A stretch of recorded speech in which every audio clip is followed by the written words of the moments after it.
Every living organism is made up of cells, from plants to the lowliest worm to the most complex human being. But what is a cell? Well, a cell is a small, self-contained unit within a whole organism.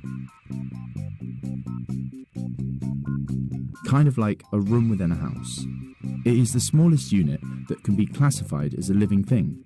We can think of them as the building blocks of life. So how many cells do you think you have in your body? 1,000? 1,000,000? 1,000,000,000? More. We contain around 50 trillion cells. Have a look at your little finger. There's probably about 10 billion cells in there.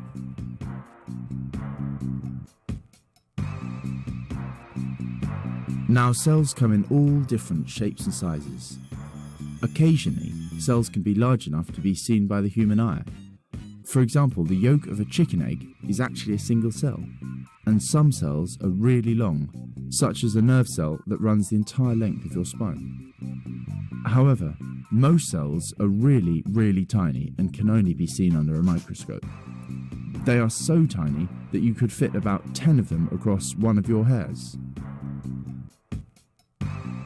Now, there are many different types of cells, and each cell carries out its own jobs.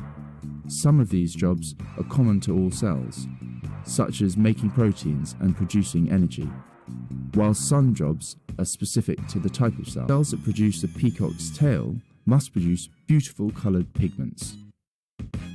Sometimes cells can exist on their own, such as a simple bacterium or a single-celled organism called an amoeba.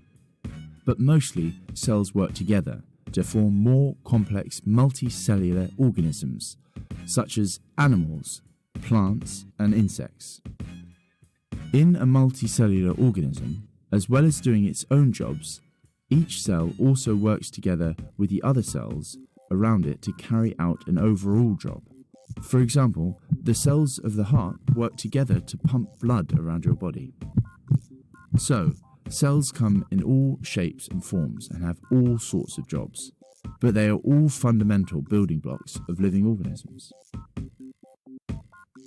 Watch this video to learn more about different types of cells.